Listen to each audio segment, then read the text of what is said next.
Hi friends, welcome to Kalpana super kitchen and blogs.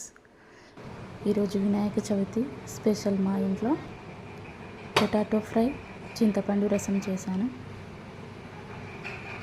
మా పిల్లలు ఇదే ప్రిపేర్ చేయమని అడిగారు పండుగ సందర్భంగా. చాలా ఈజీ ప్రాసెస్ అండి. అందరూ ఇంట్లో చేసుకునే ప్రాసెస్, అదే సింపుల్ ప్రాసెస్. వీడియో చూడండి.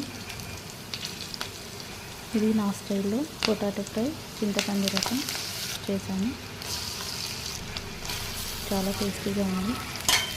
మా పిల్లలు అయితే చాలా ఇష్టంగా తిన్నారు.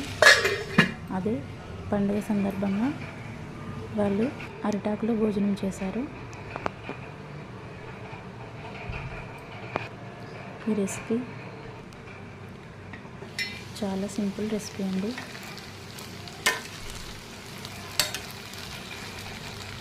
నేను ఇప్పుడు వంటలు ఎక్కువగా స్టీల్లో ప్రిపేర్ చేయడానికే ప్రియారిటీ ఇస్తున్నాను. అల్యూమినియంలో వంటలు చేసుకోవద్దంటండి. ఎక్కువగా ఇప్పుడు స్టీలే యూజ్ చేస్తున్నారు. నేను కూడా స్టీల్లోనే ప్రిపేర్ చేయడానికి ప్రియారిటీ ఎక్కువ ఇస్తున్నాను. చూడండి, ఇది వినాయక చవితి రోజు వీడియో అండి. ఇది ఈరోజు అప్లోడ్ చేస్తున్నాను. అందరికీ వినాయక చవితి శుభాకాంక్షలు అండి.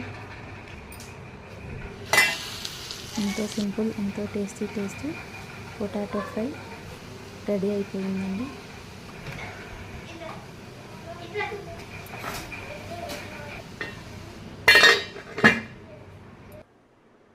మా పిల్లలు అరిటాకులో